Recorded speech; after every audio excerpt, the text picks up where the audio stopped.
ಸಾಧಾರಣ ಕ್ರಿಮಿನಲ್ ಅಂದ್ರೆ ತಪ್ಪಾಗಬಹುದು. ಪಾಪ ಎನ್ನುವ ಪದಕ್ಕೆ ಅರ್ಥಾತ್ ಅವನೇ. ಭೂಗತ ಲೋಕಕ್ಕೆ ಆತನೂ ಒಬ್ಬ ಸದಸ್ಯನಾಗಬೇಕೆಂದುಕೊಂಡವನು ಕಟ್ಟಿದ್ದು 5,000 ಜನರ ತಂಡದ ರಕ್ತ ಹೀರುವ ಡ್ರಗ್ಸ್ ಹಂಚುವ ಗುಂಪೊಂದನ್ನ. ಆ ಗ್ಯಾಂಗಿನ ಭೀಕರತೆ ಎಷ್ಟಿತ್ತೆಂದ್ರೆ ಹರಿದ ರಕ್ತಕ್ಕೆ ಕಪ್ಪು ಛಾಯೆ ಮನೆ ಮಾಡಿಬಿಟ್ಟಿತ್ತು. ಭಾರತ ಆ ಪಾಪಿಯ ಬೆನ್ನು ಹತ್ತಿದ್ರೆ ಪಾಕಿಸ್ತಾನ ಆ ವಿಷ ಬೀಜ ಬಿತ್ತುವ ಜಂತುವಿಗೆ ಹಾಸಿಗೆ ಹಾಸಿತ್ತು. ಎಲ್ಲಿ ಅಡಗಿ ಕೂತರೇನು, ಪಾಪಿ ದೇಹಕ್ಕೀಗ ವಿಷ ಹರಡಿಬಿಟ್ಟಿದೆ. ಇದು ಭಾರತದ ಭದ್ರತಾ ದಳದ ಹೊಸ ರೀತಿಯ ಕಾರ್ಯವೈಖರಿಯ ನೋಡೋಣ. ಇದು ದೇಶ ನಡುಗಿಸಿದವನ ಬಾಯಿಗೆ ವಿಷ. ವಿಶೇಷ ಕಾರ್ಯಕ್ರಮಕ್ಕೆ ಸ್ವಾಗತ. ನಾನು ಸುಧಾಗೌಡ. ಜಸ್ಟ್ ಸಿಂಪಲ್ ಆಗಿ ಥಿಂಕ್ ಮಾಡಿ. ಅವರು ಭಾರತಕ್ಕೆ ಬೇಕಾದ ದಿ ಮೋಸ್ಟ್ ವಾಂಟೆಡ್ ಪರ್ಸನ್ಗಳು. ಅವರ ಪಾಪ ಕೃತ್ಯಗಳ ಲಿಸ್ಟ್ ಅನ್ನ ಒಮ್ಮೆ ಕ್ಯಾಲ್ಕುಲೇಟ್ ಮಾಡಿದ್ರೆ ಬರೋ ಉತ್ತರ ಅವರು ದೇಶ ಬಿಟ್ಟು ಹಾರೋದು ಬೇಡ, ಭೂಮಿಯಿಂದ ಒಮ್ಮೆ ರಿಟೈರ್ಮೆಂಟ್ ಕೊಟ್ರೆ ಸಾಕು ಅನ್ನೋದು. ಇದಷ್ಟೇ ಉತ್ತರ ಎದುರು ಬರೋದು. ಆದರೆ ಪಾಪಿಗಳು ಮಾತ್ರ ಯಾವುದೋ ಒಂದು ದಿಕ್ಕಿನಿಂದ ದೇಶವನ್ನ ಬಿಟ್ಟಿರ್ತಾರೆ. ದೇಶವನ್ನ ಬಿಟ್ಟ ತಕ್ಷಣ ಮತ್ತಿನ್ಯಾವುದೋ ಸಪೋರ್ಟ್ ತೆಗೆದುಕೊಂಡು ಆರಾಮಾಗಿ ಇದ್ದು ಬಿಡ್ತಾರೆ.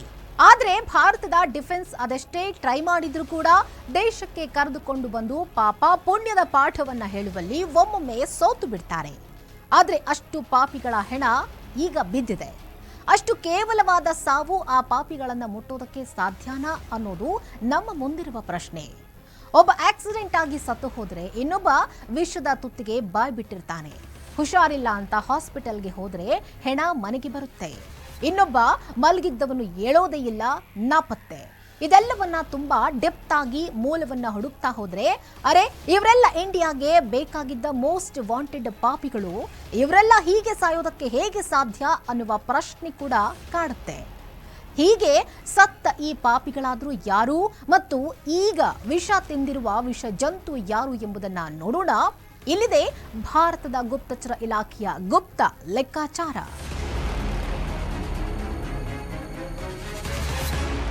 ಈ ಸುದ್ದಿ ಈಗಾಗಲೇ ನಿಮಗೆ ಗೊತ್ತಾಗಿರುವ ಎಲ್ಲಾ ಸಾಧ್ಯತೆಗಳು ಇದೆ. ಆದ್ರೆ ಗೊತ್ತಿಲ್ಲದೆ ಇರುವ ಇಂಟ್ರೆಸ್ಟಿಂಗ್ ಸುದ್ದಿಯೂ ಇಲ್ಲಿದೆ. ಹೌದು, ನಿಮಗೆ ಭೂಗತ ಪಾಪಿ ದಾವೂದನಿಗೆ ವಿಷ ಬಿದ್ದಿರುವ ವಿಚಾರ ಸದ್ಯಕ್ಕೆ ಗಾಳಿಯಲ್ಲೂ ಪ್ರಚಾರವಾಗ್ತಿದೆ. ಆದ್ರೆ ಒಳಗಿರುವ ಸತ್ಯ ಸಂಪೂರ್ಣ ನಿಮ್ಮ ಮುಂದೆ ಇಡ್ತಿದ್ದೇವೆ. ಅದಕ್ಕೂ ಮುಂಚೆ ಅಶ್ವವೇಗ ಚಾನೆಲ್ನ ಸಬ್ಸ್ಕ್ರೈಬ್ ಮಾಡಿಲ್ಲ ಅಂದ್ರೆ ಮಾಡಿ, ಅಭಿಪ್ರಾಯವನ್ನ ಕಾಮೆಂಟ್ ಮೂಲಕ ತಿಳಿಸಿ. ಭಾರತದ ಇಂಟೆಲಿಜೆನ್ಸ್ ವಿಚಾರಕ್ಕೂ ಮುಂಚೆ ಈ ಪಾಪಿ ಯಾವ ರೀತಿಯಾಗಿ ಪಾಪದ ಕೂಡ ತುಂಬಿಸಿಕೊಂಡಿದ್ದಾನೆ ಅನ್ನೋದನ್ನ ನೋಡೋಣ. ಈತನ ಹೆಸರು ದಾವೂದ್ ಇಬ್ರಾಹಿಂ. ಈತನೊಬ್ಬ ಮುಂಬೈನ ಪೊಲೀಸ್ ಕಾನ್ಸ್ಟೇಬಲ್ನ ಮಗ. ಮುಂಬೈ ಡೋಂಗ್ರಿ ಕಾಲೋನಿಯಲ್ಲಿಯೇ ಈತ ದೇಶದ್ರೋಹಿ ಹೇಗೆ ಆಗಬೇಕು ಅನ್ನೋದನ್ನ ಪ್ರಾಕ್ಟೀಸ್ ಮಾಡ್ತಿದ್ದ ಅನ್ಸತ್ತೆ. ಅದ ಕಾರಣಕ್ಕೆ ಈತ ಡೋಂಗ್ರಿ ಕಾಲೋನಿಯಲ್ಲಿನ ಪ್ರತಿ ಕ್ರೈಮ್ನಲ್ಲೂ ಭಾಗಿಯಾಗಿರ್ತಿದ್ದ.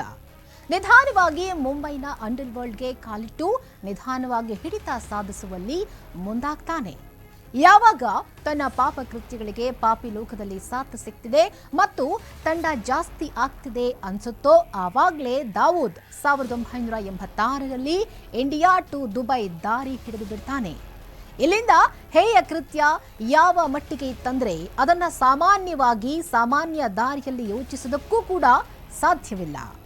ಯಾಕಂದ್ರೆ ಅಲ್ಲಿ ಕಟ್ಟಿದ್ದು ಆತ 5,000 ಜನಸಂಖ್ಯೆ ಉಳ್ಳ ದಿ ಕಂಪನಿ ಎನ್ನುವ ಕ್ರಿಮಿನಲ್ ತಂಡವನ್ನ. ಈ ತಂಡದ ಕೆಲಸ ಹೇಗೆ ಮಾಡ್ತಿತ್ತು ಅನ್ನೋದನ್ನ ಹೇಳಿದ್ರೆ ನೀವು ನಿಜಕ್ಕೂ ನಂಬೋದಕ್ಕೆ ಸಾಧ್ಯವಿಲ್ಲ. ಯಾಕಂದ್ರೆ ಯಾವುದೋ ಸಿನಿಮಾದ ಕಥೆ ಅಂದುಕೊಳ್ಬಹುದು. ಯಾಕಂದ್ರೆ ಅಷ್ಟು ರಣರೋಚಕವಾಗಿತ್ತು ಆತನ ಪಾಪ ಲೋಕದ ದರ್ಬಾರ್.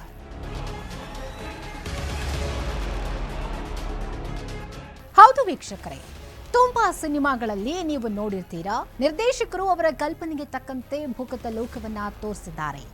ಆ ಸಿನಿಮಾವನ್ನ ನೋಡುವಾಗ ನಮಗೆ ಇಷ್ಟು ಭಯಾನಕವಾಗಿ ಇರುವುದಿಲ್ಲ ಅಂತ ಅನ್ಸಿರುತ್ತೆ. ಆದ್ರೆ ಪಾಪಿಯ ಕೃತ್ಯಗಳು ಮಾತ್ರ ರೋಚಕವಾಗಿದೆ. ಯಾಕಂದರೆ ಇಂಡಿಯಾದಿಂದ ದುಬೈಗೆ ಹೋಗಿ 5,000 ಜನರನ್ನ ಒಳಗೊಂಡ ಒಂದು ತಂಡವನ್ನ ಕಟ್ಟಿ ಅದಕ್ಕೆ ಡಿ ಕಂಪನಿ ಅಂತ ಹೆಸರಿಟ್ಟು ಆ ಕಂಪನಿಯ ಉದ್ಯೋಗಿಗಳು ಬೇರೆ ಬೇರೆ ದೇಶಗಳಿಂದ ಹಡಗುಗಳ ಮೂಲಕ ಸಣ್ಣ ಸಣ್ಣ ದೋಣಿಗಳ ಮೂಲಕ ಮತ್ಯಾವುದು ಕಳ್ಳದಾರಿಯಲ್ಲೇ ಡ್ರಗ್ಸ್ ಗನ್ ಎಲ್ಲವನ್ನೂ ದೇಶದ ಮೂಲೆ ಮೂಲೆಗೆ ಸಪ್ಲೈ ಮಾಡ್ತಾರೆ. ಟಾರ್ಗೆಟ್ ಕಿಲ್ಲಿಂಗ್ ಮತ್ತು ಯಾರನ್ನ ಕೊಲ್ಲಬೇಕು ಯಾರನ್ನ ಹೆದರಿಸಬೇಕು ಅಂತ ಇರುತ್ತೋ ಅವರನ್ನ ಡಿ ಕಂಪನಿ ಹುಡುಗರು ಹ್ಯಾಂಡಲ್ ಮಾಡ್ತಾರೆ. ಜೊತೆಗೆ ದುಬೈನಲ್ಲಿ ಕೂತ ದಾವೂದ್ ಯಾವುದೇ ಮೆಸೇಜ್ ಅನ್ನ ಡಿ ಕಂಪನಿಗೆ ಕೊಟ್ಟರು ಆ ಮೆಸೇಜ್ ಅನ್ನ ಮಾನಿಟರ್ ಮಾಡಿ ಆ 5,000 ಜನಕ್ಕೆ ತಲುಪಿಸಿ ಮತ್ತೊಂದು ಹಂತಕ್ಕೆ ಡೆವಲಪ್ ಮಾಡಿ ಅದೆಷ್ಟೇ ರಕ್ತವಾಗಿದ್ರು ಅದೆಷ್ಟೇ ದೊಡ್ಡ ಡೀಲ್ ಆದ್ರೂ ಮಾಡಿ ಮುಗಿಸಿ ಬಿಡ್ತಿದ್ರು. ಎಷ್ಟರ ಮಟ್ಟಿಗೆ ಅಂದ್ರೆ 297 ಬಲಿ ತೆಗೆದುಕೊಂಡ ಸರಣಿ ಬಾಂಬ್ ಸ್ಫೋಟವೂ ಕೂಡ ಡಿ ಕಂಪನಿಯ ಮತ್ತೊಂದು ಹೀನ ಕೃತ್ಯ.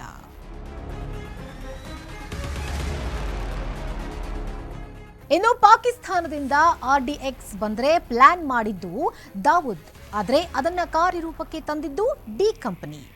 ಎಸ್, ಈ ಭೀಕರತೆ ಎಷ್ಟಿತ್ತೆಂದ್ರೆ 297 ಹೆಣಗಳು ಬಿತ್ತು ಅಂದ್ರೆ ಅರ್ಥ ಮಾಡ್ಕೊಳ್ಳಿ. ಅಲ್ಲಿಂದ ವಿಶ್ವಸಂಸ್ಥೆ ಕೂಡ ಈತನನ್ನ ಮೋಸ್ಟ್ ವಾಂಟೆಡ್ ಕ್ರಿಮಿನಲ್ ಅಂತ ಹೇಳಿದೆ. ಅಲ್ಲಿಂದ ಪಾಕಿಸ್ತಾನಕ್ಕೆ ಹಾರಿ ಕರಾಚಿಯಲ್ಲಿ ಡಿಫೆನ್ಸ್ ಕಾಲೋನಿಯ ವೈಟ್ ಹೌಸ್ನಲ್ಲಿ ರಾಜನಂತಿದ್ದ ಈ ಪಾಪಿಗೆ ಪಾಕಿಸ್ತಾನ ಸೈನ್ಯದ ಸಪೋರ್ಟ್ ಕೂಡ ಸಿಕ್ಕಿಬಿಡುತ್ತೆ.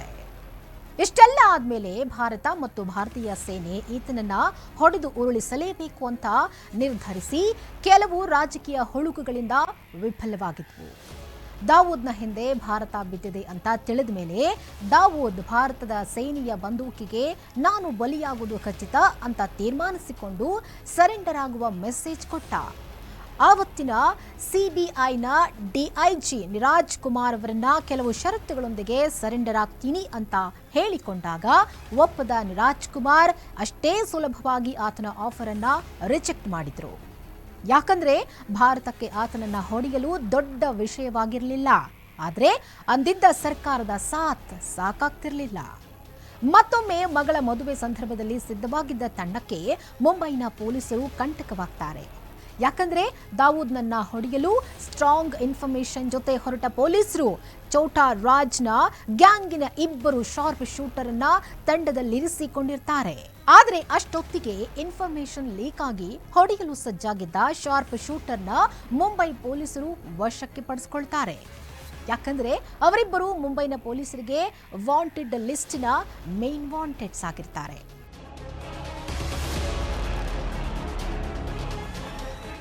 ಮತ್ತೊಮ್ಮೆ ದಾವೂದ್ ದುಬೈ ಟು ಸಿಂಗಪುರ್ ಹಾರ್ತಿದ್ದಾನೆ ಅಂತ ಗೊತ್ತಾದಾಗ ಇಂಡಿಯನ್ ಏರ್ ಫೋರ್ಸ್ ಫೈಟರ್ ವಿಮಾನಗಳು ಟೇಕ್ ಆಫ್ ಆಗ್ತವೆ. ಫೋರ್ಸ್ಫುಲಿ ಇಂಡಿಯಾದಲ್ಲಿ ಲ್ಯಾಂಡಿಂಗ್ ಮಾಡಿಸೋದು ಮುಖ್ಯ ಉದ್ದೇಶವಾಗಿತ್ತು. ಇಲ್ಲದಿದ್ರೆ ವಿಮಾನದಲ್ಲೇ ಹೊಡೆದುರುಳಿಸೋದು ಅಂತ ಪ್ಲಾನ್ ಕೂಡ ಮಾಡಲಾಗಿತ್ತು. ದಾವೂದ್ನ ಹೆಲಿಕಾಪ್ಟರ್ ಸುತ್ತುವರಿದು ಭಾರತಕ್ಕೆ ತರಲೇಬೇಕು ಅಂತ ಸೇನೆ ಸಿದ್ಧವಾಗಿರುತ್ತೆ. ಆದರೆ ಆ ಕ್ಷಣದಲ್ಲೂ ಸರ್ಕಾರ ನೋ ಅಂದಿತ್ತು. ಅಲ್ಲೂ ಬಚಾವಾಗಿದ್ದ ದಾವೂದ್ ಸೂಪರ್ ಬಾಯ್ಸ್ ಗುರಿಯಿಂದಲೂ ಸೇವ್ ಆಗ್ಬಿಟ್ಟಿದ್ದ.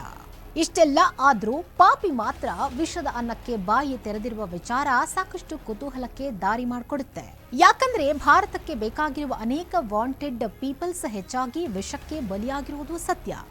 ಇತ್ತೀಚೆಗಷ್ಟೇ ಖಲಿಸ್ತಾನದ ಭಾರತಕ್ಕೆ ಬೇಕಿದ್ದ ಕ್ರಿಮಿನಲ್ ಒಬ್ಬ ಹಾಸ್ಪಿಟಲ್ಗೆ ಹೋದಂತ ಸಂದರ್ಭದಲ್ಲಿ ಹಾಸ್ಪಿಟಲ್ ಬೆಡ್ನಲ್ಲಿಯೇ ಪ್ರಾಣವನ್ನ ಬಿಟ್ಟಿದ್ದ. ಕೊನೆಗೆ ತಿಳಿದು ಬಂದ ವಿಚಾರ ಅಂದ್ರೆ ಆತನಿಗೆ ಹಾಸಿಗೆ ಮೇಲೆಯೇ ವಿಷ ದೇಹವನ್ನ ಸೇರಿದ್ದ ಮಾಹಿತಿ ಹೊರಬಿದ್ದಿತ್ತು. ಅದಕ್ಕೂ ಹಿಂದೆ ಹೋಗಿ ನೋಡಿದರೆ ಭಾರತಕ್ಕೆ ಬೇಕಿದ್ದ ಮತ್ತೋರ್ವ ಪಾಪಿಯ ಮೇಲೆ ಲಾರಿ ಹರಿದಿತ್ತು. ಹೀಗೆ ಮೂಲವನ್ನ ಕೆದಕ್ತಾ ಹೋದರೆ ಭಾರತಕ್ಕೆ ಬೇಕಿದ್ದ ಅದೆಷ್ಟೋ ಪಾತಕಿಗಳು ಅಪರಿಚಿತ ಗುಂಡಿಗೆ ಬಲಿಯಾಗಿ ಹೋಗಿದ್ದಾರೆ. ಇದು ಅವರ ಸಾಮಾನ್ಯ ಸಾವು ಅಲ್ಲ ಅನ್ನೋದು ಅವರ ಕುಟುಂಬಸ್ಥರಿಗೂ ಗೊತ್ತು, ಸೆಕ್ಯೂರಿಟಿ ಕೊಟ್ಟ ಸರ್ಕಾರಗಳಿಗೂ ಗೊತ್ತು. ಆದರೆ ಗೊತ್ತಿಲ್ಲದ ವಿಚಾರ, ಅದು ಪ್ರಶ್ನಾರ್ಥಕವಾಗಿ ಕಾಡುವ ವಿಚಾರ ಅಂದ್ರೆ ಇದರ ಹಿಂದೆ ಭಾರತೀಯ ಗುಪ್ತದಳದ ಕೈವಾಡ ಇದೆಯಾ? ಯಾಕಂದ್ರೆ ಸುಮಾರು ಭಾರತಕ್ಕೆ ಬೇಕಿದ್ದ ಪಾಪಿಗಳು ಈಗಾಗಲೇ ಭೂಮಿಯನ್ನ ತೊರೆದಿದ್ದಾರೆ. ಇದೇ ವಿಚಾರವಾಗಿ ಭಾರತೀಯ ಸೇನೆಯನ್ನ ಕೇಳಿದ್ರೆ ಉತ್ತರವೇ ಇಲ್ಲ, ಜಸ್ಟ್ ಸ್ಮೈಲ್ ಮಾಡ್ತಾರೆ. ಇದಾಗಿತ್ತು ಈ ಹೊತ್ತಿನ ಅಶ್ವವೇಗ ಸ್ಪೆಷಲ್. ನೋಡ್ತಾ ಇರಿ ಅಶ್ವವೇಗ ನ್ಯೂಸ್.